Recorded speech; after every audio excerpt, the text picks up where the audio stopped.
están? ¿Estamos bien? ¿Me escuchan? Qué raro que no se escuche. Juancho, tal vez tiene problema de audio, porque él me está diciendo que se escuchamos. ¿Cómo puedo no se hacer escucha. para que... Muy buenas noches, amada familia. Estamos ya listos en nuestro tiempo. A ver, parece que ahí se abrió un micrófono. Bienvenidos a cada uno de ustedes. Vamos a empezar este tiempo con un tiempo de oración, un tiempo de búsqueda de la presencia de Dios. Previamente, si podemos, encendemos nuestras cámaras y nos saludamos y decimos hola, hola, y por lo menos en estos minutitos ahí nos vemos para ver qué tan guapos estamos día martes. Ahí estamos. Hola, Pame, bendiciones. Mi esposita, hola, ¿cómo estás? Ella está al otro lado de la casa, dice. Mi querida Kerly en Guayaquil, le saludamos. Saludos cordiales también. Tenemos la familia Hernández también que nos acompañan en este momento. Ani Vargas también está con nosotros. Marcelita, supongo. Andrés Santi. Reinaldo Proaño también está ya con nosotros. Cristian también está. Saludos, Cristian. Hola, mi querida Jackie. A los tiempos. Nos vemos nuevamente. Un gusto saludarle. Hola, y está acompañada ahí. Que Dios le bendiga. Un gusto saludarles a ustedes en este tiempo especial con la bendición de nuestro Dios, que vamos a dar inicio a este momento muy importante de nuestro estudio de la palabra de Dios. Hoy también estamos retransmitiendo a través de Facebook Live, así que también estamos en vivo desde nuestra página de la iglesia. Sarita también ya se une con nosotros. Sabemos que toda la familia Arrubla Villafuerte estuvo pasando un momentito bastante delicado de salud. Sin embargo, seguimos adelante y Dios está con nosotros. Dios nos da la fortaleza y seguimos. Mi hermana Anita Escudero también ya está con nosotros. Saludos cordiales.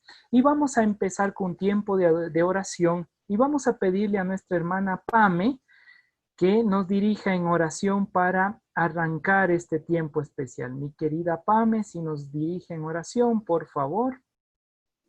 Claro que sí, buenas noches con todos. Amén.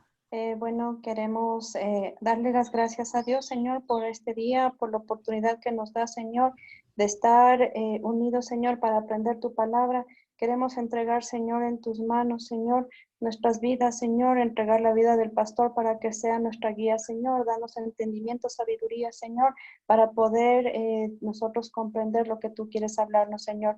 Gracias, Padre, porque tú siempre pones palabra fresca en nuestra boca, Señor. Y te agradecemos por todas tus bendiciones. Te amamos, Padre, en el nombre de Cristo Jesús. Amén. Amén y amén. Qué bendición. Qué lindo tenerle a cada uno de ustedes. Amada mía, hoy vamos a estar revisando el texto de Mateo, capítulo 21. Vamos a estar viendo los versos 23 al 27 que he pedido a mi esposita nos ayude leyendo este pasaje. Mateo, capítulo 21, 23 al 27. Amén. Gracias por la oportunidad. Leamos, por favor. No sé si ya todos tenemos para poder leer juntos la palabra. Dice la autoridad de Jesús. Es que alguien no lo notó, es Mateo 21, del 23 al 27. Esperamos un momentito.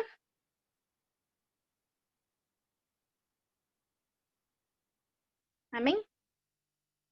La palabra del Señor dice así. Cuando vino al templo, los principales sacerdotes y los ancianos del pueblo se acercaron a él mientras enseñaba y le dijeron, ¿con qué autoridad haces estas cosas? ¿Y quién te dio esta autoridad? 24. Respondiendo Jesús les dijo, yo también os haré una pregunta, y si me contestáis, también yo os diré, con autoridad hago estas cosas. El bautismo de Juan, ¿de dónde era? ¿Del cielo o de los hombres? Ellos entonces discutían entre sí diciendo, si decimos del cielo nos dirá, ¿por qué pues no lo creísteis?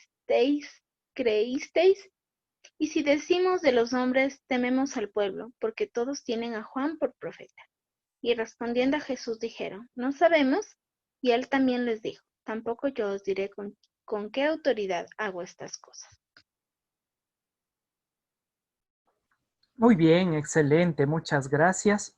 Hasta ahí tenemos la palabra de Dios y vamos nosotros a continuar con nuestro estudio. Recuerden, hemos venido realizando un estudio sistemático del libro de Mateo. Hemos ido observando cada uno de los detalles, cada pasaje, y justamente esto tiene que ver, estos estudios tienen que ver con un estudio histórico crítico del texto sagrado. Cuando decimos histórico crítico, es una aproximación al texto sagrado de una forma, una manera distinta. ¿Qué quiere decir ello? Que vamos entendiendo primero el contexto y una vez que entendemos el contexto de las Sagradas Escrituras, ahí empezamos a ver qué significó para ellos el texto sagrado y una vez que entendemos qué significó para ellos, ahí le aplicamos a nuestra realidad.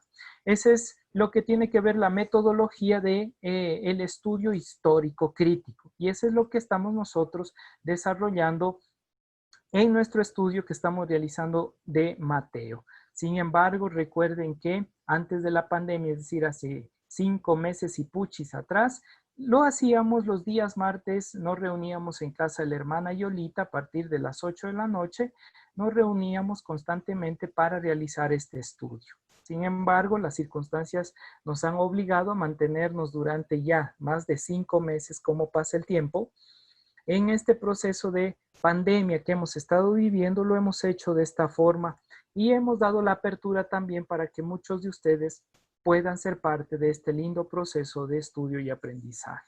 Sin más preámbulo, recuerden lo que vimos la semana pasada. Habíamos hablado acerca de la purificación del templo. Hace 15 días, la semana pasada, la maldición de la higuera, ahí vimos este texto desde el ámbito tanto histórico crítico, el ámbito simbólico e interpretativo. Habíamos hecho el análisis de este texto del 18 al 22. Pero ahora viene algo interesante. Ya Jesús llega al templo, ya el Mesías, Yeshua, llega al templo. Y una vez que llega al templo, dice, cuando vino al templo, dice el verso 23, ¿se da cuenta? Entonces ya llegó. ¿Por qué?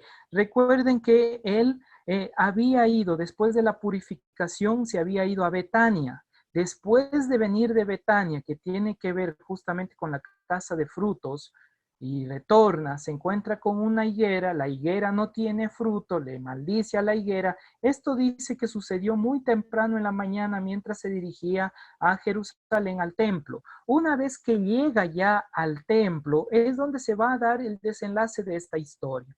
Entonces, ¿dónde está el contexto? El contexto está dentro de o en Jerusalén, cerca del templo y en el templo. Entonces, eso está claro para saber dónde se está desarrollando. Y si lo va a hacer en el templo, primero que debemos entender es que cuando habla el texto de sacerdotes, no es cualquier sacerdote, sino que son los sacerdotes saduceos, no los fariseos, por si acaso. ¿Ya?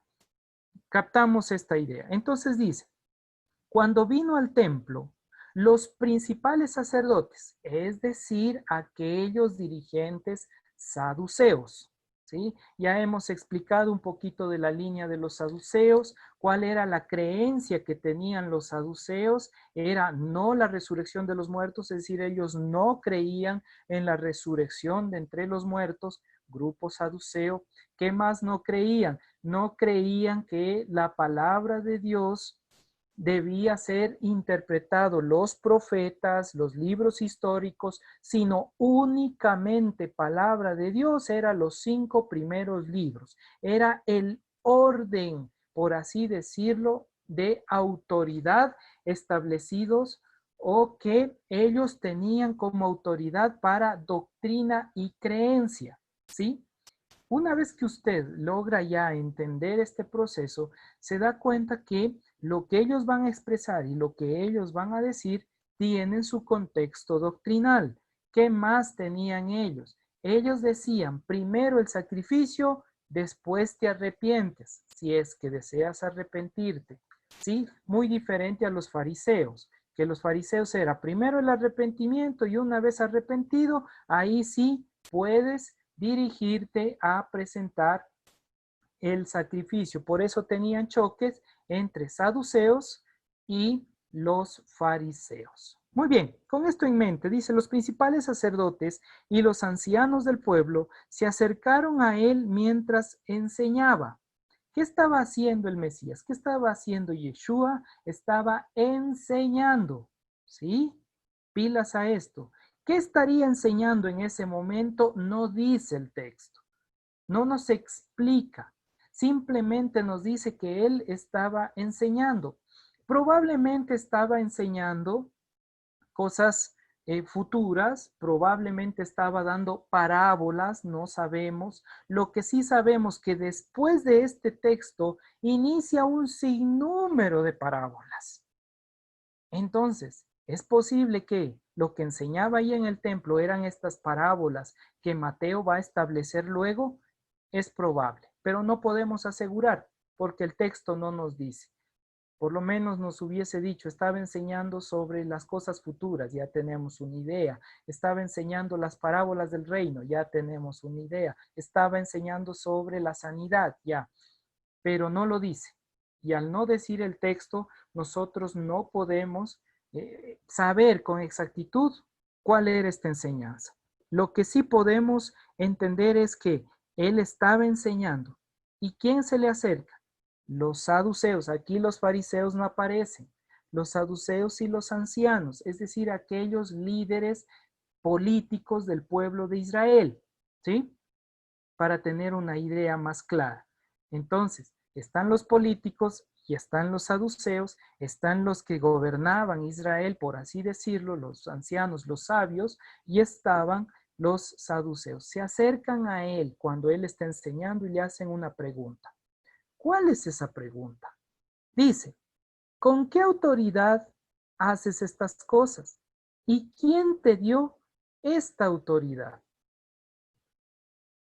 Quizás lo que estaban esperando los saduceos y los ancianos era que él diga, esta autoridad me fue otorgado por Gilel o me fue otorgado por Shammai, porque si era de esa línea de enseñanza farisea o cualquier otra línea, obviamente iba a decir mi autoridad me ha sido dado por, ¿sí? Y ahí presentaba, como decir, los documentos para establecer quiénes eran aquellos maestros de él, pero no lo dice. Tampoco podemos llegar a esa conclusión de que sus maestros o el maestro de Yeshua era Gilel o era Shammai, porque no hay datos en esa línea. Hay una que otras especulaciones, pero no hay datos exactos. Sin embargo, fíjense cómo está la historia. La historia es, a ver, ¿quién te da autoridad? ¿Quién eres tú? Primero conocemos, de acuerdo a lo que muchos nos han informado, que tú eres hijo de un carpintero, pero en realidad ni siquiera eres hijo de él. ¿Qué autoridad tienes si ni siquiera se le conoce a tu padre? Me explico que la pregunta no era solamente una pregunta común, sino que la pregunta iba un poquito más profundo, como intentando tocar la llaga, intentando tocar la herida, diciendo, a ver, ¿quién eres tú para que vengas a decirnos estas cosas o para que vengas a enseñar en el templo? ¿Eres un principal entre todos? ¿Tienes poderío? ¿Tienes gobierno? ¿Quién eres? ¿Alguien que dice que tiene 12 discípulos y viene de Galilea? Y como se diría, ¿qué de bueno puede salir de ahí? Como haciendo esa pregunta de menospreciar a esa persona que está dando la enseñanza. Y aquí ya viene algo importante, una enseñanza que aprendemos basado en este contexto. ¿Cuál es la enseñanza que nos da? que no permitamos, amada familia, que nadie nos menosprecie. Va a haber gente que a usted le diga, ¿y quién eres tú? ¿Quién dice que eres? Y en muchos de los casos, usted se va a sentir cohibido y va a decir, bueno, yo soy alguien que estudié en tal lugar, en tal colegio, o yo soy el hijo de mi papi y mi mami, o cosa por el estilo. Pero la pregunta es, ¿quién eres tú? Cuando uno no tiene claro su identidad, empieza a sentirse inferior a los demás. ¿Se da cuenta? Una pregunta aquí sencilla, entre comillas, pero tiene todo un trasfondo. Si alguien nos dice, ¿quién eres tú que vienes a enseñar con autoridad? ¿Qué va a decir usted? ¿Cómo va a estar usted si alguien le pregunta lo mismo en su trabajo? ¿Y quién eres tú?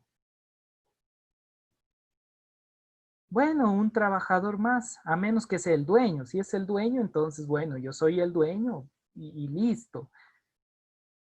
Pero si usted no es dueño, usted es solamente alguien que está en el proceso, no se sienta inferior a nadie.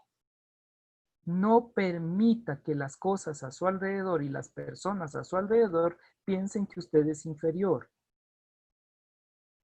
A Yeshua le dijeron muchas cosas. Tú eres el hijo de un alfarero carpintero. Tú eres aquel que ni siquiera eres hijo, eres bastardo, utilizando una palabra más fuerte. Nosotros conocemos a nuestro padre. Nuestro padre es Abraham. ¿Y quién es tu padre? Es la pregunta en ese proceso. ¿De dónde eres? Dice que naciste en Belén, pero te fuiste a Egipto, pasaste por Nazaret, en Galilea, a la final, ¿de dónde eres? Y la pregunta que aquí le hacen, ¿con qué autoridad haces estas cosas? ¿Y quién te dio esa autoridad? Pero él no le responde, ¿se da cuenta? Él hace lo típico, lo común dentro de los procesos de forma académica que tenía en ese tiempo. Responder con una pregunta. Los judíos, hasta la fecha, en muchos de los casos, responden haciendo otra pregunta. Es por eso que dicen ellos como chiste, dicen que es verdad que los judíos siempre hacen preguntas y ellos responden, ¿y por qué no? Entonces es como que ellos desarrollan eso, ¿no? Constantemente hacen preguntas y esa es la línea de Jesús. Como buen rabino, como buen maestro, como alguien que estaba enseñando en ese tiempo, no da una respuesta, sino él realiza una pregunta para ver hacia dónde estaba el enfoque de aquellos que están realizando este cuestionamiento al Mesías. Y miren lo que dice. Respondiendo, Yeshua les dijo, yo también os haré una pregunta. Y si me la contestáis, también yo os diré con qué autoridad hago estas cosas. Y lanza la pregunta. Y miren la pregunta, dice, el bautismo de Juan, ¿de dónde era? ¿Del cielo o de los hombres? Ellos entonces discutían entre sí diciendo, si decimos del cielo nos dirá, ¿por qué pues no lo creísteis? Y si decimos de los hombres, tememos al pueblo, porque todos tienen a Juan por profeta. ¿Se da cuenta la perspicacia que utilizó Yeshua en este proceso? La sabiduría en su pregunta, porque le va a decir propiamente, a ver, ahora entendemos algo, ahora comprendemos algo. Y explíquenme ustedes.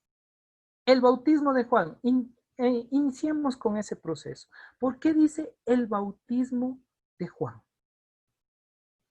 Bautismo es sumersión, significa sumergir a alguien. Pero, ¿qué connotación tenía en la antigüedad el bautismo?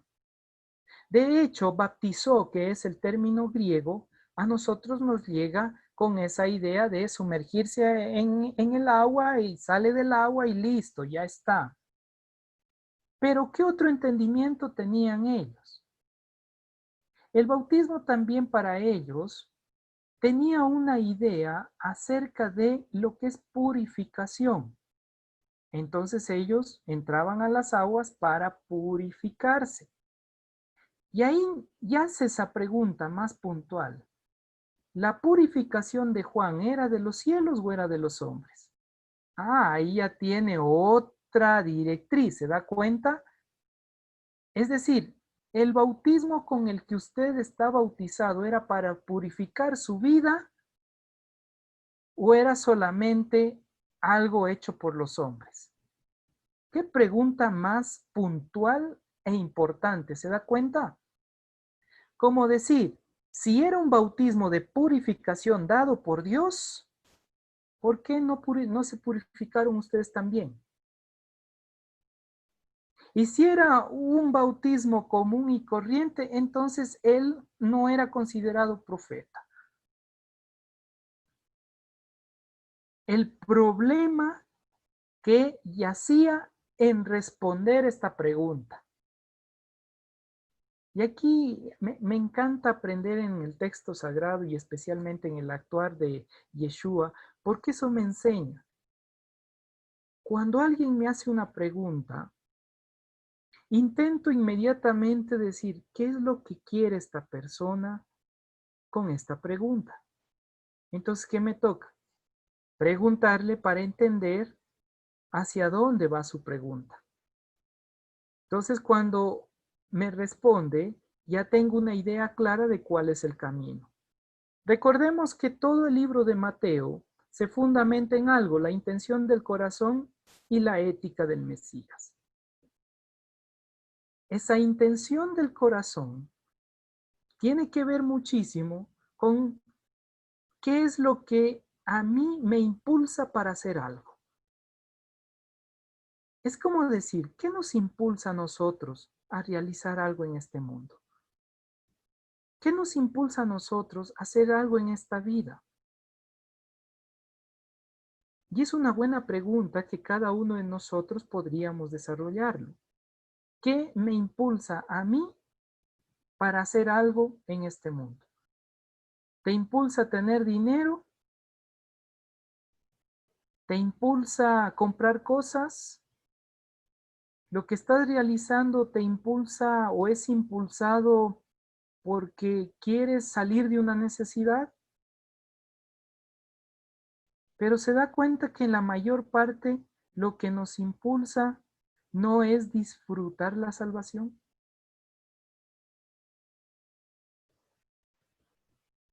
Cualquier otra cosa nos impulsa. Comprar cosas, estar tranquilo económicamente.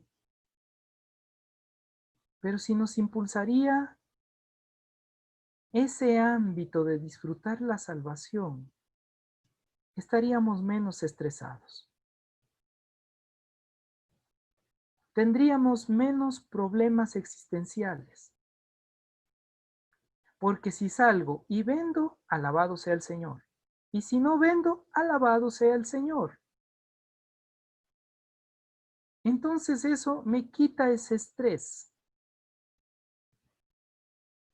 Entonces la pregunta que el Mesías está desarrollando aquí nos va a dar un golpe bastante fuerte a nuestra vida y a nuestra realidad. Porque dice, el bautismo de Juan, es decir, el acto de purificación, ¿de quién viene? ¿O de dónde viene? Yo sé que muchos de nosotros ya nos hemos bautizado. Otros probablemente están a la espera, pase la pandemia, para ser bautizados. Sí, y ahí tenemos algunos que lo estamos preparando justamente para el bautizo. Pero hay una pregunta fundamental en el proceso. El bautismo que usted realizó, ¿de dónde vino? ¿De una necesidad a purificarse o como símbolo de purificación de su vida, lo que realmente usted está viviendo y quiso demostrarlo como testimonio hacia los demás? O el bautismo que usted realizó fue por emocionalismo. Por temor, quizás, mejor me bautizo antes de que me vaya al infierno. Vaya a ser que si no me bautizo me muero, me voy al infierno. O por miedo. ¿Sí? Porque a veces decimos, si no lo haces, Dios te castiga. Y sí, como pastores hemos cometido muchas veces esos errores. Pero el bautismo no debería tener esa connotación. El bautismo debería ser ese momento especial en la cual la persona dice, entiendo la salvación que he recibido, comprendo lo que el Mesías ha hecho en mi vida, comprendo lo que Dios está haciendo en mi vida y ahora mi vida, mi ser completo ha tenido un cambio, una transformación. Ya no soy la misma persona.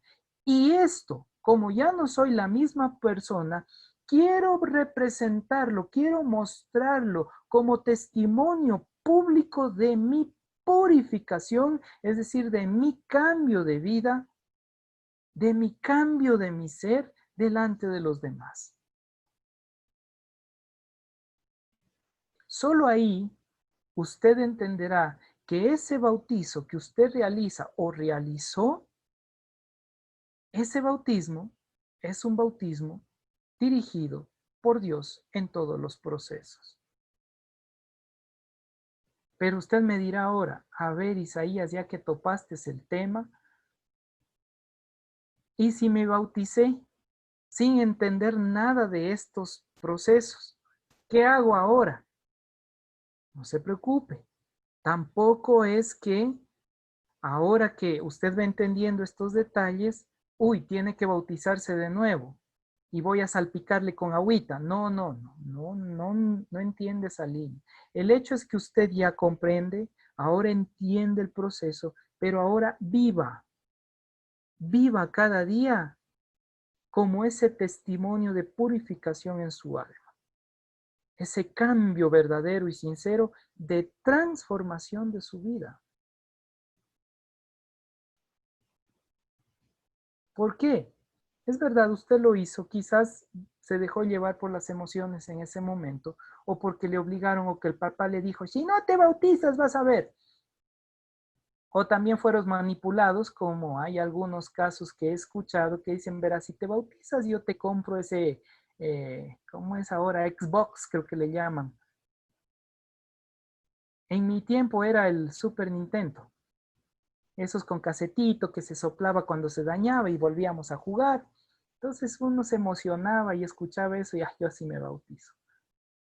He escuchado casos en ese ámbito, he escuchado en esa línea. Por eso les digo, ahora, cuando usted entiende que no debió existir ningún tipo de manipulación externa para que usted tome esa decisión, ahí es cuando usted realmente entiende cuál era ese bautismo.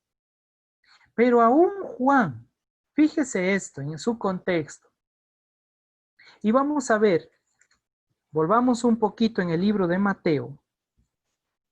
Veamos lo que decía Juan Bautista antes de bautizar a la gente.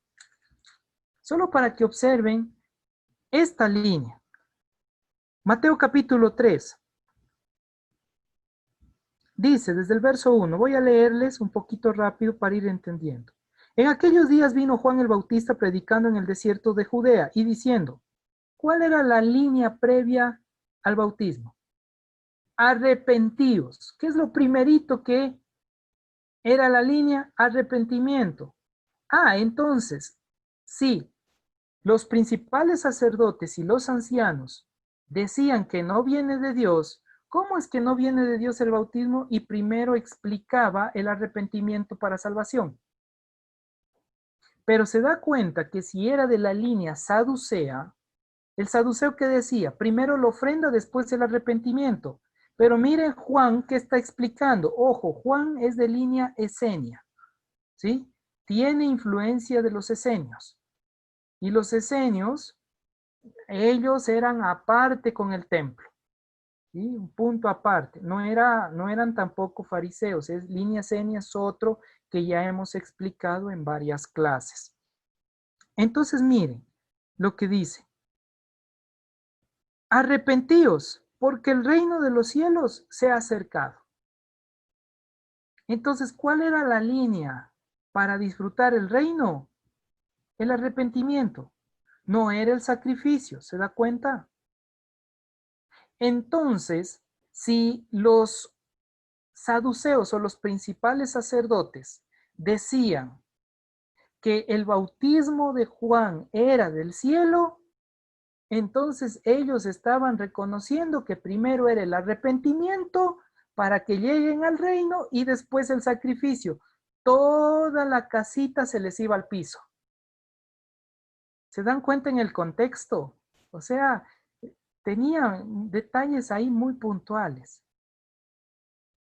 Por eso cuando ustedes escuchen a alguien decirle que usted tiene que bautizarse para que no se vaya al infierno, no le crea a esa persona.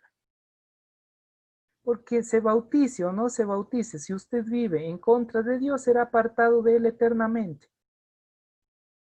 No es el hecho de que usted se bautizó, ahora sí voy a vivir con Dios. No, porque Juan nos da una clave: arrepentimiento, metanoia, meta, cambio, transformación, noia, nous, mente, cambio del pensamiento, transformación de nuestra manera de pensar, es decir, un cambio de estilo de vida. Y una vez que esto sucedía, ahora sí, ven, sumérgete, haz tu acto de purificación porque tu vida ha sido transformada. ¿Vemos lo hermoso en esa línea? O sea, no era ir primero con el sacrificio al templo, hago el sacrificio, luego me arrepiento y de ahí sí hago el acto de purificación. Continuemos con el texto. Dice, porque el reino de los cielos se ha acercado. Pues este es aquel de quien habló el profeta Isaías cuando dijo: voz que clama en el desierto, preparad el camino del Señor, enderezad sus sendas. ¿Qué hizo Mateo ahí hablando de Juan? Le llevó al nivel, esto es el cumplimiento de una profecía.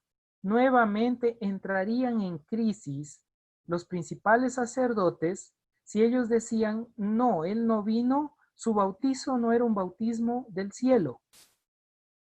¿Qué estaban diciendo? No se cumple la profecía en él.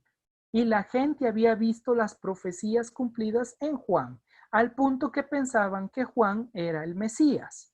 Y él tenía que decir: no, yo no soy el Mesías, viene uno tras de mí que es superior a mí, que no soy digno de amarrar las sandalias de sus zapatos. Bueno, eso en la actualidad, en ese tiempo era correa de sus sandalitas de cuero realizados para ese tiempo. Muy bien. Entonces continuamos. Y dice el 5, y salían a él Jerusalén y toda Judea y todas las provincias de alrededor del Jordán, y eran bautizados por él en el Jordán, confesando sus pecados. Entonces había confesión de pecados, que es el proceso del arrepentimiento y el bautismo, pero no era solamente de un grupo. Dicen que eran de Jerusalén, de todos los lugares alrededor de Judea. ¿Se fijan? Y es más, fuera de Judea venían, los que estaban alrededor del Jordán venían para recibir del bautismo que él estaba realizando. Al ver él que muchos de los fariseos y los saduceos, ahí aparecen los saduceos, ¿sí? Venían al bautismo, le decían: generación de víboras. Qué duras las expresiones. ¿Por qué? Porque él tiene influencia de los esenios. Y al tener esa influencia, ellos decían: ustedes fueron los que mataron a los sacerdotes levitas. ¿Sí? Vemos el contexto. Por eso le dice generación de víboras. ¿Quién os enseñó a huir de la ira venidera? Tremenda pregunta. Haced pues fruto digno de arrepentimiento. Carpos, significa resultado. Muestren resultados de arrepentimiento para bautizarles. ¿Se dan cuenta lo que dice ahí? Y esto se conecta nuevamente con los profetas. ¿Por qué? Porque cada uno de los profetas, ¿qué va a decir? No quiero sacrificio, estoy hastiado de gordura de animales, sino ¿qué es lo que deseo? Que amen misericordia. O sea, que sean misericordiosos, que se arrepientan y cambien su vida. Y los profetas van a coincidir en esto. Y por eso, una vez más, Juan está diciendo lo mismo. Y por esa causa también es considerado profeta. Entonces, ellos que sabían lo que había acontecido después de la muerte de Juan y todo lo demás, ahora Jesús les confronta y le dice, a ver, ustedes llegaron ahí y ¿por qué no aceptaron el bautismo de él?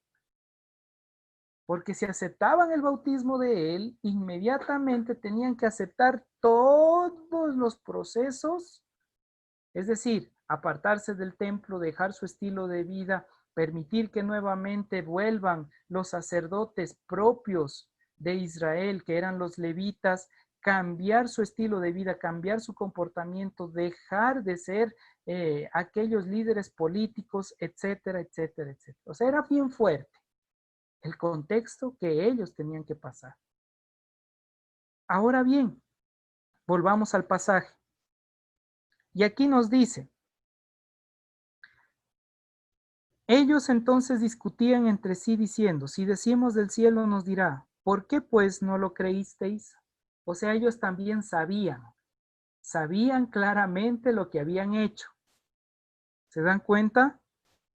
Y luego va a decir, o ellos mismos haciéndose esa pregunta, dice, y si decimos de los hombres, tememos al pueblo, porque todos tenían a Juan por profeta. ¿Qué les iban a hacer? Les iban a apedrear. Porque hubiesen dicho, a ver, Juan era profeta y él era de un nivel superior. ¿Quiénes son ustedes para negar eso? Y le hubiesen apedreado. Sabia decisión del Mesías que les pone entre la espada y la pared. Pero ahora les digo algo. ¿Se dan cuenta toda esta enseñanza a dónde nos lleva? Que a veces nosotros estamos intentando mostrar la autoridad del Mesías. Estamos nosotros enfocándonos más en decir, no, es que Jesús es Dios. Y queremos defender a capa y espada todo el proceso. O a veces nos enfocamos más en decir, no, es que mi religión es más importante que la tuya. Mi doctrina es la mejor. Y solamente yo digo la verdad, el otro está en pecado. Estamos actuando probablemente de la misma manera como estaban actuando los fariseos, los saduceos, los escribas, los celotes en el tiempo antiguo. Pensando que lo que nosotros decimos y hacemos es lo único, lo especial. Y esta es la verdad sobre todas las cosas. El resto está equivocado y son pecadores. Y solo nosotros vamos a ir al cielo, los otros, quién sabe a dónde. Y miren lo que dice el texto. Y respondió Jesús, y respondiendo a Jesús dijeron, no sabemos. Y él les dijo, tampoco yo os digo con qué autoridad hago estas cosas. No necesitamos defender la palabra de Dios. No necesitamos defender al Mesías. Porque mientras usted más defienda con sus labios, puede estar hundiéndole más con sus acciones. ¿Cómo debe ser nuestra defensa? Con nuestro estilo de vida, disfrutando la salvación, gozándonos en él, viviendo ese gozo de transformación integral de nuestra vida, con un corazón contrito y humillado delante de él. No demostrando a los demás que soy un hijo de Dios, En el sentido de decirles, vean, hey, yo soy cristiano. O yo soy un seguidor del Mesías. O yo soy un hijo de Dios. O yo soy esto y aquello. Las personas a su alrededor se dan cuenta de quién es usted. Las personas a su alrededor observan, miran y dicen, a ver, ¿quién eres tú en realidad? No por lo que dices, sino por lo que haces. Porque en muchos de los casos nosotros estamos intentando defender lo indefendible. Y uno diría, pero Isaías, es necesario ser apologeta. ¿Sí? Apologeta, que significa defensor de la fe. ¿Pero qué es la fe? Fe, emunah, confianza, fidelidad y esperanza. Entonces yo tengo que ser defensor de mi confianza en Dios, de mi fidelidad en Dios, de mi esperanza en Dios. Eso es lo que yo tengo que defender. O si vamos a la raíz más profunda, Elul, o Ilul, perdón, que significa entrenamiento. Entonces yo tengo que defender mi entrenamiento constante para conectarme con lo divino. O ese acto de apología, de defensa de la fe, no es más bien su estilo de vida, su comportamiento, amar misericordia y bendecir al prójimo. La autoridad de Dios se demuestra en mi obediencia. ¿Y cuál es mi obediencia? Ama a Dios y ama al prójimo. La autoridad de Dios se manifiesta en mí, no por lo que yo digo, sino por cómo empiezo a actuar diariamente. Por eso cuando nos hacen preguntas, y es algo que todavía estoy aprendiendo, porque qué lindo que es ser apologeta, defenderles y dejarles sin pisos al resto. Y uno sentirse como Superman, el mero mero, yo soy el que es, cómo defiendo la fe. Más bien guiar a las personas, instruirles desde su conocimiento de lo divino y mostrarles el camino de una redención. Ser luz en medio de las tinieblas, ser un camino de esperanza en medio de la dificultad. De tal manera que las personas que están a nuestro alrededor puedan decir, ahí hay algo diferente. En esa vida, no en lo que dice, hay algo distinto. ¿Qué piensan los demás de usted? Es una muy buena pregunta para hacernos en este momento. ¿Qué piensan las personas de usted? ¿Quién es usted para realizar algo? Para hacer algo. Como habíamos dicho a un principio en este análisis y esta reflexión, no permita que otro le haga sentir inferior. No permita que otro le haga sentir como lo peor. Más bien, usted sepa que es un hijo, una hija de Dios. Tenga claro ese panorama y viva como tal. Aunque los demás le juzguen, porque siempre les van a juzgar. Los demás siempre le van a decir a usted cualquier otra cosa. Siempre le van a juzgar. Los demás siempre van a actuar de esa manera para hacerle sentir inferior y destruir su alma. Pero usted tiene que salir adelante, salir en victoria, más que vencedor, reconociendo aún la autoridad con lo que usted hace las cosas y realiza, es la autoridad que Dios le ha dado. Es la autoridad que Él le ha entregado. Pero eso no necesita demostrarlo. con sus palabras, tiene que hacerlo y demostrarlo con sus acciones. Por eso fíjense, Jesús enseñaba, Yeshua enseñaba, y la gente le decía, Él enseña con autoridad. Yo siempre me preguntaba, ¿cómo es que Él enseña con autoridad? Por lo que Él decía, lo veían en sus actos, lo veían en sus acciones. Es más, Yeshua mismo dijo, cuando veían a los fariseos haciendo algunas cosas malas, por así decirlo, Yeshua va a decirles, escuchen lo que ellos le dicen, pero no hagan lo que ellos hacen. ¿Por qué? Porque la autoridad no está en lo que yo digo, sino en mi estilo de vida que está demostrando lo que yo digo. Ahí reconoceremos realmente quién está conectado con Dios y quién no.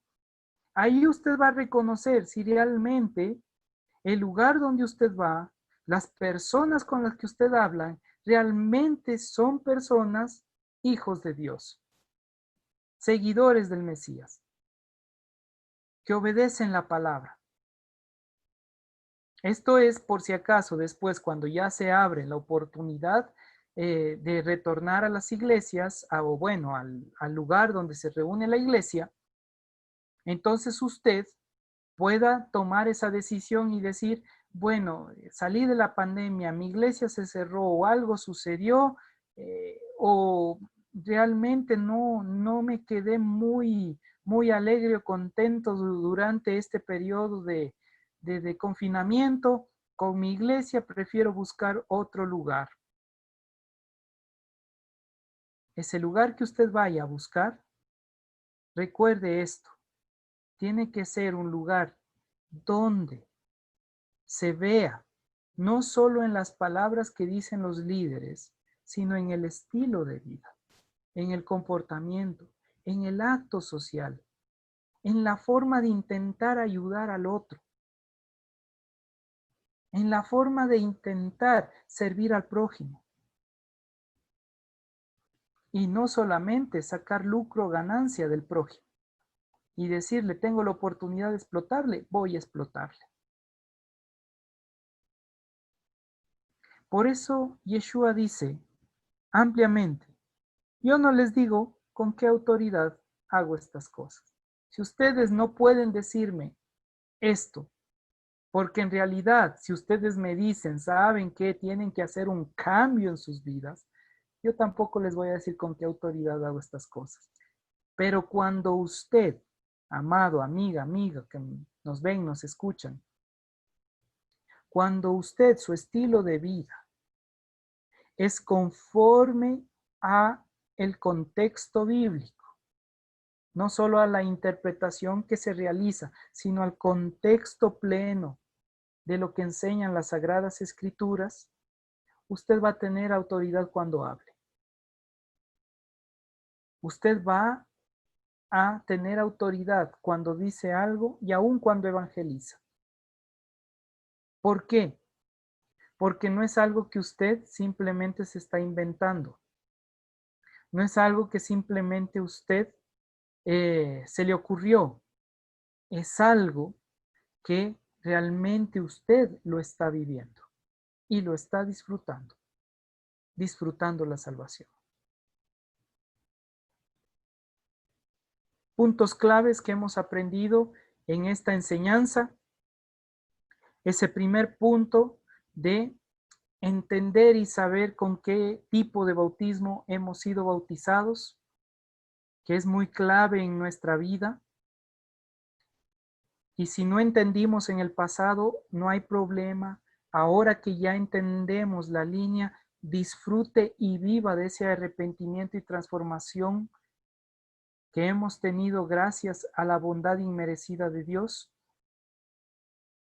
También entender y comprender que la autoridad nos es dado por Dios, pero a través de nuestro estilo de vida y comportamiento más que solamente hablar algo de Dios,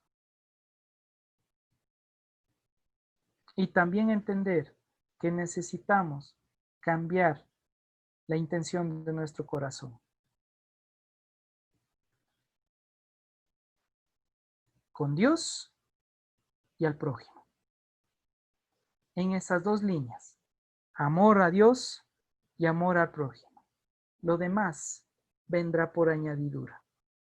Con esto en mente, la próxima semana vamos a estar iniciando un grupo de parábolas.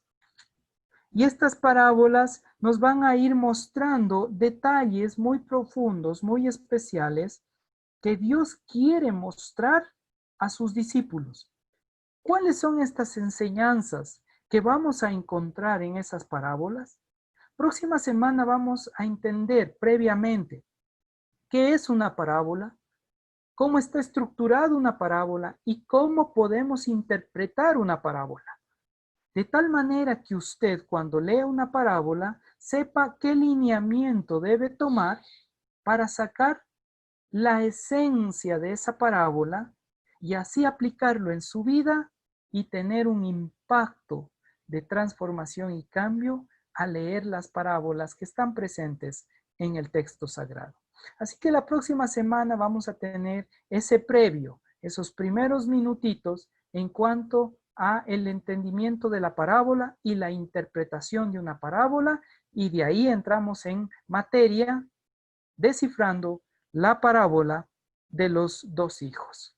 Eso vamos a estar viendo la próxima semana a esta misma hora y por este mismo canal. Así que no se pierda, vamos a disfrutar juntos de este tiempo especial. Amén. Sin más, vamos a tener un tiempo de oración, darle gracias a Dios por lo que hemos podido disfrutar en este tiempo, en estos momentos especiales. Y voy a pedir a mi hermana Jackie, si está por ahí le vi junto a mi querida Marcelita, mi hermana Jackie, si nos puede dirigir en oración, si nos da ese privilegio y esa oportunidad de finalizar con un tiempo de oración, aprovechando que ya está con nosotros. Buenas noches a todos, hermanos, y qué Buenas bueno esta oportunidad de podernos reunir, los tiempitos que yo estoy aquí en casa, y cerremos nuestros ojitos para orar y dar gracias a Dios por este tiempo. Bendito y amado Dios, nuestro Elohim, damos gracias en esta noche por la enseñanza de tu palabra. Gracias por el siervo que nos ha traído, Señor amado, la luz de tu palabra a nuestras vidas, Señor. De poder profundizar más en el entendimiento del significado que es el bautizo, Señor amado. Dios amado, el bautizo de Juan, que es purificación. Es lo que usted quiere con cada uno de nosotros, Dios. Que podamos realmente ser purificados, Señor amado, de toda nuestra antigua manera de vivir y poder ser realmente testimonio como esas nuevas criaturas, Señor amado, llenas de tu amor, de tu presencia, de tu poder, de tu transformación en nuestras vidas. Gracias, Dios, porque cada día tu palabra es una unción fresca a nuestro ser y renueva, Señor amado, nuestros pensamientos, Señor. Gracias, Dios, porque cada día entendemos y comprendemos, Señor amado, que nuestro estilo de vida tiene que ir cambiando, Señor amado, a través de tu palabra. Gracias, Señor, por este grupo de estudio, Señor amado. Tú nos has traído hasta este tiempo de COVID, de confinamiento, Señor amado, para profundizar más en tu palabra, Señor. Gracias, Dios, porque hemos visto que a través de este COVID, Señor amado, hemos visto la transformación de muchas personas, Señor, que tal vez si hubiéramos seguido libres, Señor amado, tal vez nos hubiéramos podido dar cuenta de en qué estábamos fallando, que no dábamos lugar, Señor amado, a la evaluación de nuestro propio ser interior. Gracias, Dios, porque todo está dentro de tus planes agradables y perfectos para nosotros. Bendecimos tu nombre, Señor, bendecimos la vida de cada una de nuestras familias, de las familias aquí representadas, Señor amado, de los que no han podido hoy conectarse, Señor, y que pertenecen a este grupo, Señor. Te pedimos, oh Dios, que tu gracia y tu favor, Señor amado, estén con nosotros durante el resto de la semana, Señor. Gracias, Dios, por tu fidelidad, por tu amor, Señor. Y gracias, Dios, porque podemos amar, porque tú nos amaste primero. Bendecimos tu nombre, Señor, y bendecimos a tu siervo, Señor, que siga adelante, Señor amado, con este ministerio que tú le has entregado, Señor. Gracias por instruirnos en tu verdad, Señor, y te agradecemos por el resto de las bendiciones que vamos a recibir durante esta semana. Estamos seguros, Señor, de que saldremos adelante, Señor amado, creciendo hasta llegar a la estatura y la plenitud de Jesús. En el nombre de Cristo Jesús. Amén. Amén. Amén y amén. Muchas gracias, mi querida